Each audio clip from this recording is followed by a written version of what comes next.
Oke.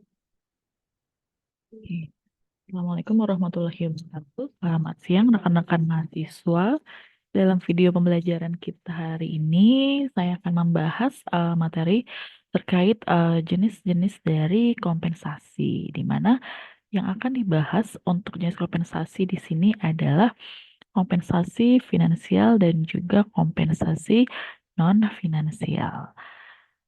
Nah, kita flashback dulu materi minggu lalu terkait dengan apa itu yang dimaksud dengan kompensasi. Oke,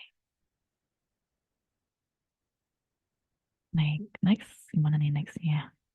Nah, oke. Ya, definisi kompensasi. Jadi kompensasi adalah imbalan yang diterima karyawan sebagai hasil dari kontribusi mereka. Ya, jadi imbalan uh, atas jasa yang telah diberikan oleh karyawan terhadap perusahaan. Nah, kompensasi di sini bisa berupa kompensasi finansial, contohnya itu misalkan gaji dan juga bonus, atau dari kompensasi non-finansialnya seperti pengakuan dan juga pengembangan karir. Ini salah dua contoh untuk komponen kompensasi non-finansial. Nah, kita akan membahas satu persatu eh, apa saja yang termasuk ke dalam komponen kompensasi finansial dan apa saja yang termasuk ke dalam komponen kompensasi non-finansial. Nah, sebelumnya kita harus mengetahui dulu apa pentingnya kompensasi finansial atau apa sih tujuan dari perusahaan ini memberikan kompensasi finansial kepada karyawannya. Nah, tentu saja kompensasi finansial ini pentingnya adalah karena kompensasi finansial memberikan insentif langsung. Nah, jadi insentif langsung kepada karyawan, di mana contohnya misalkan gaji yang kompetitif ya dan juga bonus yang menarik, di mana gaji yang kompetitif dan bonus yang menarik ini dapat menarik dan juga misalkan dapat mempertahankan talenta terbaik dari perusahaannya. Selain itu, hal ini juga akan memberikan kontribusi kepada kepuasan kerja karyawan dan juga motivasi karyawan dalam mencapai target organisasi. Itu ya, itulah pentingnya kompensasi finansial. Jadi berupa insentif langsung. Nah, sedangkan kompensasi non-finansial mencakup apa aja di antaranya, misalkan pengakuan, kemudian ada penghargaan dan juga kesempatan untuk mengembangkan diri, mengembangkan karir, seperti itu. Nah, hal ini penting untuk membangun budaya kerja yang positif dan juga untuk meningkatkan loyalitas karyawan, di mana dengan memberikan perhatian kepada aspek ini, maka perusahaan dapat menciptakan lingkungan yang mendukung kinerja menjadi lebih tinggi. Nah, kalau tadi kompensasi finansial itu berupa insentif langsung, contohnya gaji, bonus, dan lain sebagainya, insentif. Nah, kalau kompensasi non finansial di sini contohnya adalah seperti reward, penghargaan, terus pengembangan karir, pengakuan, dan lain sebagainya. Keduanya sama-sama penting antara kompensasi finansial dan non-finansial untuk mempertahankan karyawan di dalam perusahaan, kemudian untuk mengembangkan diri karyawan, dan juga untuk meningkatkan produktivitas kerja karyawan. Nah, keduanya merupakan hal yang penting.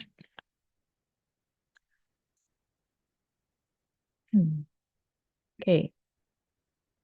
Nah, ini kurang lebih beberapa poin atau komponen-komponen antara kompensasi finansial dan non-finansial, di mana, nah, di sini contoh untuk kompensasi finansial. Nah, kompensasi finansial di sini terbagi lagi menjadi dua, teman-teman. Ada kompensasi finansial langsung, dan yang kedua adalah kompensasi finansial tidak langsung. Nah, apa saja yang termasuk ke dalam kompensasi finansial langsung? Nah, kalau kompensasi finansial langsung itu contohnya adalah misalkan gaji pokok. Jadi eh, apa namanya yang langsung diterima oleh karyawan, ya berupa uang finansialnya. Contohnya gaji pokok, misalkan upah, komisi, bonus, insentif, profit sharing, ya, gain sharing, atau juga stock ownership. Nanti kita akan bahas satu persatu. Kemudian apa itu kompensasi finansial tidak langsung? Nah, kalau finansial tidak langsung artinya adalah yang pertama terdiri dari benefit wajib berdasarkan peraturan pemerintah. Jadi keuntungan-keuntungan lain yang didapatkan oleh karyawan gitu ya, di luar dari kompensasi finansial langsung, di luar dari gaji, di luar dari bonus, insentif, profit sharing, and sharing. Contohnya benefit wajib berdasarkan peraturan pemerintah, dan yang kedua benefit di luar kewajiban dari pemerintah. Nah, benefit wajib berdasarkan peraturan pemerintah misalkan adalah BPJS Kesehatan dan juga BPJS Ketenagakerjaan. Sedangkan untuk benefit di luar kewajiban dari pemerintah itu bisa juga berupa asuransi kesehatan, asuransi keselamatan kerja, tapi biasanya perusahaan ini bekerja sama dengan pihak lain, gitu ya. Nah, itu untuk kompensasi finansial tidak langsung. Kalau kompensasi non finansial di sini ada kompensasi non finansial lingkungan pekerjaan dan juga fleksibilitas kerja.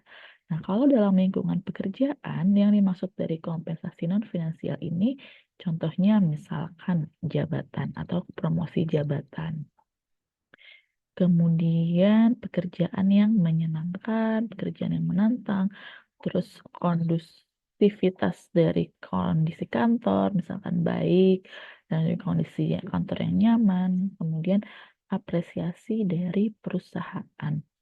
Nah, sedangkan untuk kompensasi non-finansial fleksibilitas kerja, nah ada jam kerja yang bebas atau bekerja dari rumah, WFH, dan juga kerja paruh waktu atau kerja part-time.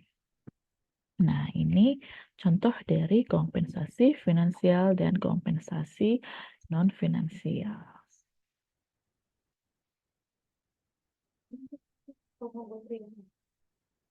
Nah, kita akan bahas satu persatu tentang komponen dari kompensasi finansial langsung dan kompensasi finansial tidak langsung. Nah, ini ya, tadi ya. Kompensasi finansial tadi adalah salah satu aspek yang penting dalam manajemen sumber daya manusia, di mana dengan kita memahami perbedaan antara kompensasi langsung dan juga kompensasi tidak langsung, itu akan membantu organisasi dalam merancang paket imbalan yang efektif untuk karyawan. Nah, kemudian kalau apa saja yang termasuk ke dalam kompensasi finansial? Nah, termasuk gaji, bonus, dan tunjangan, ya, di mana tadi yang sudah dibahas di slide sebelumnya, di mana dengan memahami definisi dari kompensasi finansial ini penting untuk mengevaluasi bagaimana organisasi ini dapat menarik dan juga dapat mempertahankan talentanya. Nah, kompensasi finansial itu ada kompensasi finansial langsung dan kompensasi finansial tidak langsung. Jadi ya, dimana kalau kompensasi finansial langsung mencakup imbalan yang memang diberikan secara langsung kepada karyawan, seperti gaji pokok dan juga bonus. Nah, hal ini merupakan bentuk kompensasi yang paling terlihat dan juga langsung mempengaruhi kepuasan kerja serta dapat memotivasi karyawan. Tadi ya. Jadi kompensasi finansial itu dibagi lagi menjadi direct compensation atau kompensasi langsung dan indirect compensation atau kompensasi tidak langsung.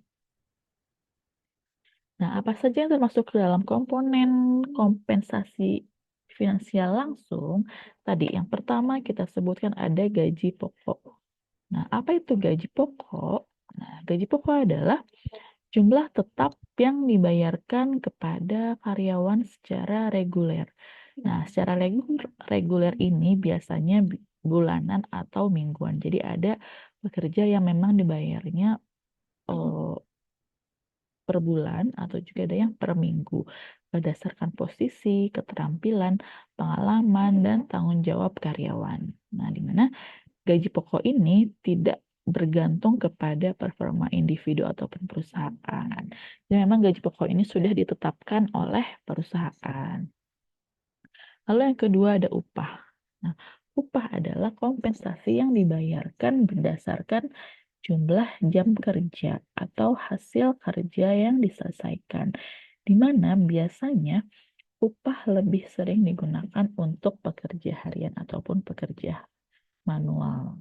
Nah, jadi kalau gaji pokok ini tidak bergantung kepada performa individu atau perusahaan, kalau upah ini biasanya dibayarkan berdasarkan jumlah jam kerjanya atau bagaimana hasil kerja yang diselesaikan. Nah, itu yang kedua, upah. Kemudian, balik lagi nih slide-nya. Kemudian setelah gaji pokok, upah ada komisi. Nah, kalau komisi adalah imbalan yang dibayarkan kepada karyawan berdasarkan pencapaian target penjualan atau kinerja tertentu. Nah, sering diterapkan kepada posisi di bidang penjualan, di mana komisi ini biasanya dihitung sebagai persentase dari penjualan yang berhasil dilakukan. Nah, jadi dihitung dulu tuh berapa pendapatan yang didapat, kemudian dari situ kita hitung persentase dari penjualan yang dilakukan. Nah, itu komisinya. Kalau bonus itu kompensasi tambahan yang diberikan kepada karyawan di luar gaji pokok sebagai bentuk penghargaan atas kinerja, pencapaian target, misalkan, atau kondisi perusahaan yang baik. Misalkan kita bekerja setiap bulannya diberikan target. Nah, di mana kalau kita dapat mencapai target yang ditetapkan, maka perusahaan akan memberikan bonus kepada karyawan tersebut. Jadi, kompensasi tambahan di luar dari gaji pokok. Ya. Kemudian insentif. Nah, insentif ini bentuk penghargaan yang diberikan untuk mendorong karyawan mencapai target atau melakukan tindakan tertentu, di mana insentif ini bentuknya atau macamnya berbeda-beda. Bisa berupa uang tunai atau insentif berupa hadiah, ya, atau bentuk lainnya yang berhubungan langsung dengan kinerja atau dengan produktivitas. Nah, kalau profit sharing program di mana perusahaan itu membagikan sebagian dari keuntungan yang diperoleh karyawan. Jadi misalkan keuntungan perusahaan sekian. Nah, keuntungan tersebut dibagi-bagi tuh pada karyawannya. Mungkin berapa persen, berapa persen. Nah, biasanya jumlah yang diberikan itu tergantung kepada berapa besar, berapa banyak keuntungan perusahaan selama periode tertentu. Nah, jadi profit sharing itu ya. Kemudian ada gain sharing. Kalau gain sharing itu adalah program yang mendorong peningkatan produktivitas atau penghematan biaya, ya, di mana karyawan itu berhak menerima bagian dari penghematan atau keuntungan tersebut, di mana program gain sharing itu biasanya fokus untuk peningkatan kinerja tim atau peningkatan kinerja departemen. Nah, kemudian ada stock ownership. Nah, ini contoh komponen kompensasi langsung yang terakhir ya. Ada stock ownership. Nah, kalau stock ownership itu adalah suatu program di mana perusahaan ini memberikan atau menawarkan kepada karyawan itu kesempatan untuk memiliki saham perusahaan. Kemudian biasanya dengan harga yang lebih rendah daripada nilai pasar. Tujuannya apa? Tujuannya adalah untuk memberikan karyawan kepentingan langsung dalam keberhasilan jangka panjang perusahaan. Nah, itu ya. Jadi ada gaji pokok, upah, ada insentif, ada profit sharing, gain sharing, stock ownership, gitu. Itu komponen-komponen dalam kompensasi finansial langsung. Nah, kalau kompensasi tidak langsung atau indirect compensation itu adalah bentuk kompensasi yang wajib diberikan oleh perusahaan kepada karyawan karena hal tersebut memang diwajibkan oleh pemerintah dan sudah diatur dalam peraturan negara. Contohnya adalah jaminan sosial yang meliputi misalkan BPJS Kesehatan dan juga BPJS Ketenagakerjaan.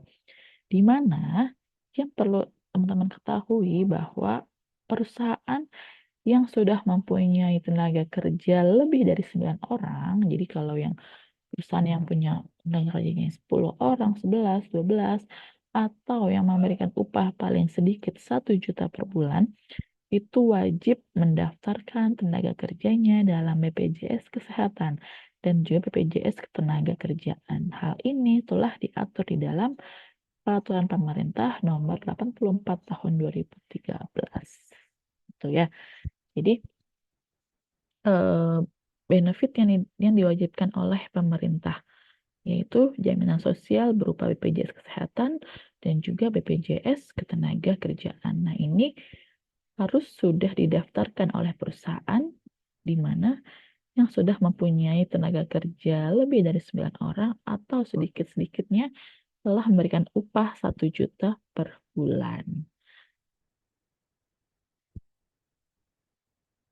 Nah, kalau kompensasi yang tidak diwajibkan pemerintah itu adalah kompensasi yang diberikan bukan karena adanya paksaan atau aturan dari pemerintah, tapi memang diberikan karena perusahaan itu peduli dengan karyawan dan juga sebagai bentuk usaha perusahaan untuk memberikan kompensasi atau jasa yang telah diberikan karyawan.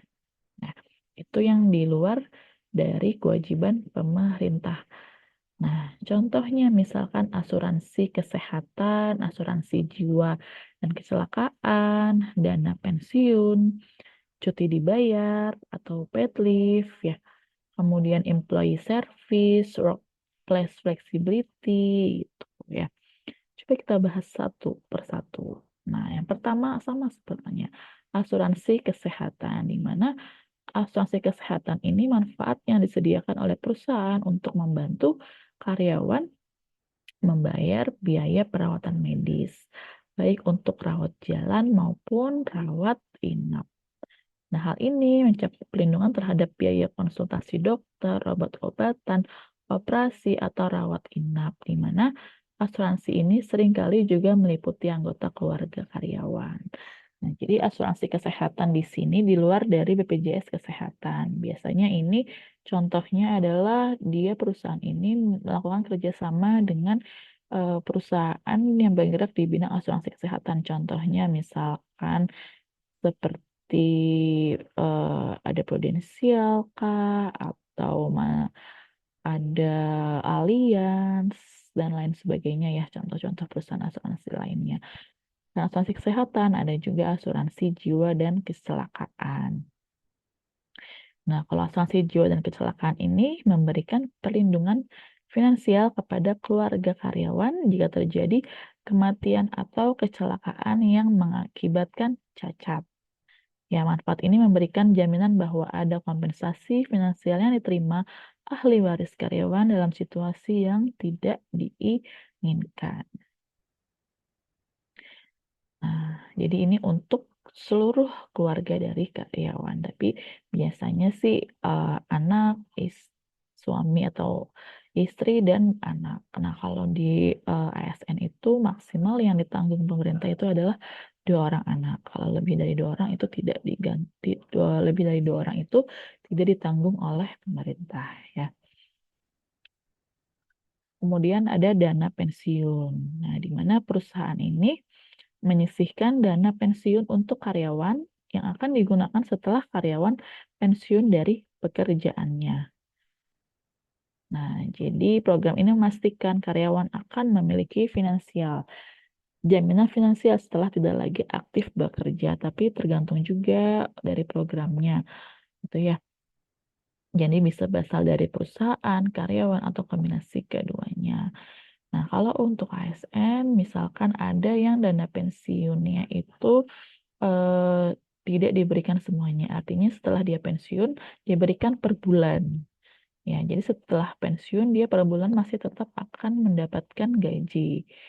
Nah, tapi ada juga beberapa perusahaan yang diberikan langsung gitu ya, tidak dibagi per bulan. Lalu ada cuti dibayar atau paid leave. Nah, kalau paid leave ini waktu libur yang diberikan kepada karyawan tanpa harus mengurangi gaji mereka.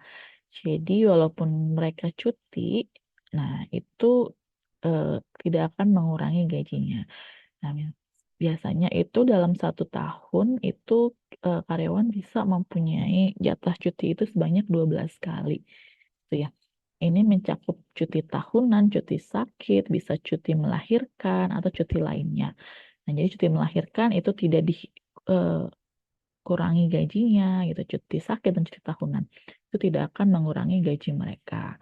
Nah, bentuk kompensasi ini penting untuk menjaga keseimbangan kerja dan juga menjaga kehidupan pribadi karyawan serta kesehatan mental mereka. Jadi harus balance ya antara pekerjaan dan bukan pekerjaan. Lalu employee service.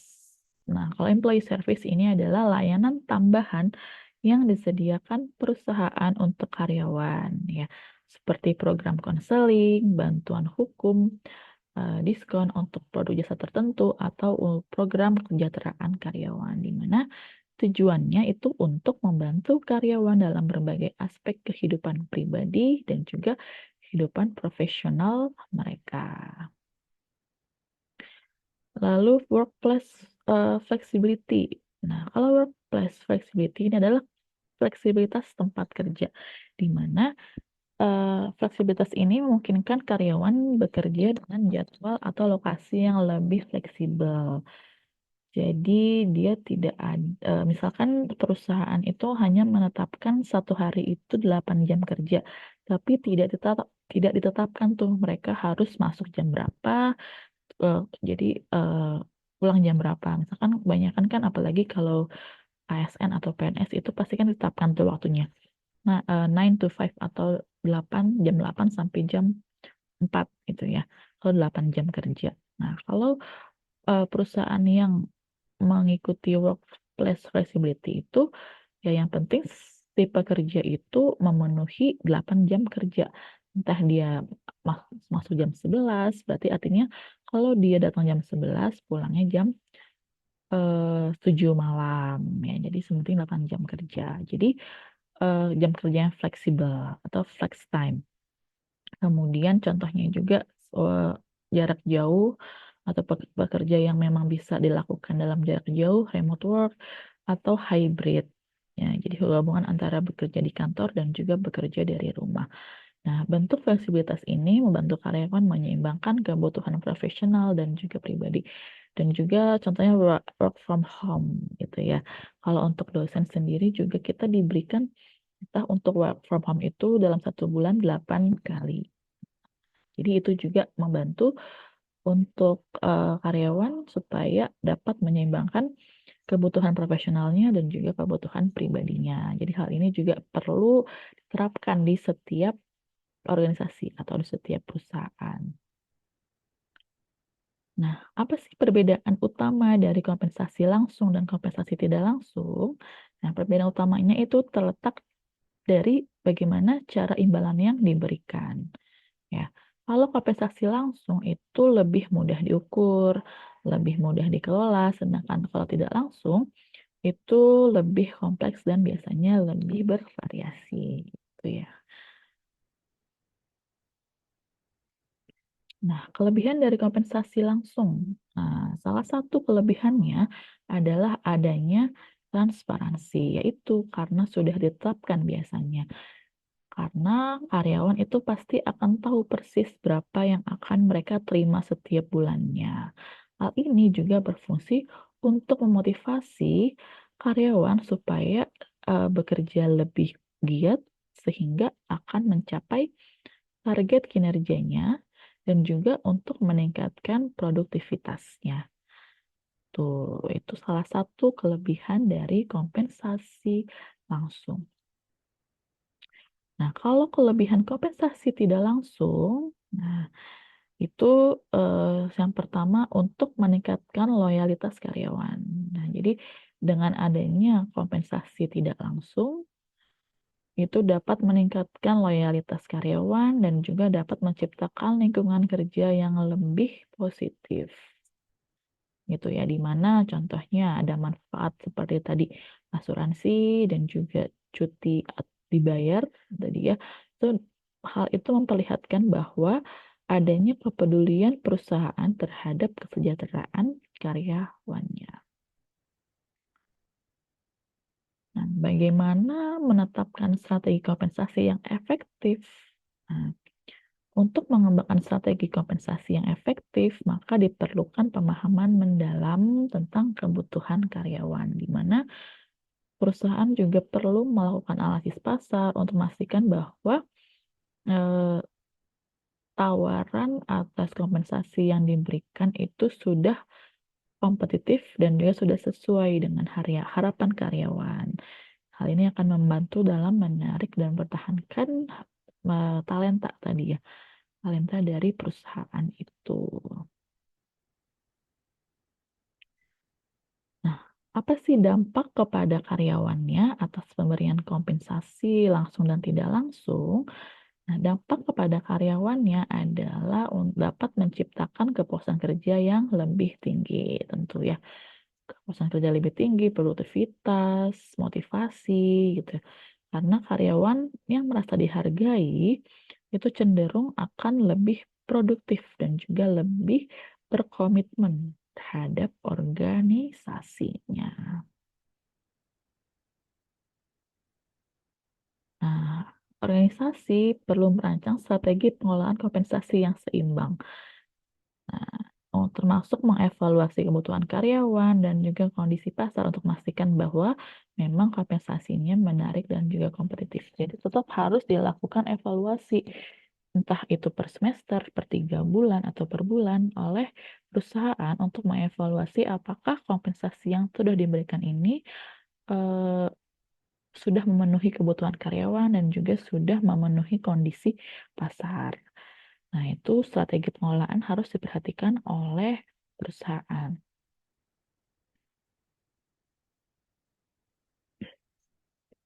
Nah, dalam mengimplementasikan kompensasi juga pasti menghadapi beberapa tantangan, seperti misalkan adanya anggaran yang terbatas dan juga adanya perbedaan preferensi karyawan.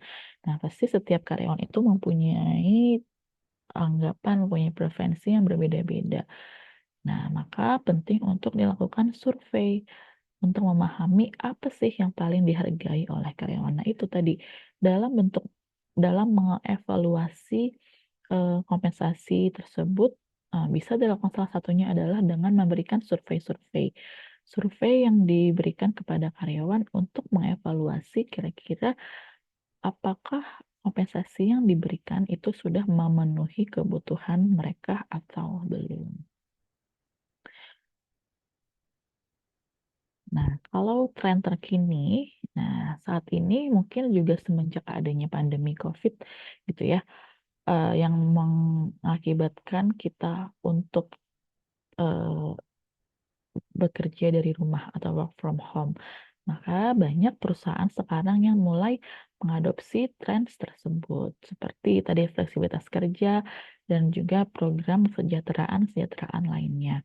Ya, hal ini menunjukkan bahwa memang perusahaan berarti sudah beradaptasi dengan kebutuhan dan juga harapan karyawan masa kini. Nah, mungkin untuk fleksibilitas kerja di sini belum bisa diterapkan untuk pegawai ASN misalkan atau pegawai BUMN yang memang dia mempunyai aturan-aturan tertentu yang tidak bisa dilanggar. Mungkin fleksibilitas kerja ini lebih kepada pegawai-pegawai yang sudah banyak mengadopsi ini, misalkan di perusahaan-perusahaan multinasional atau perusahaan-perusahaan swasta lainnya yang memungkinkan mereka untuk bisa bekerja di mana saja, gitu ya.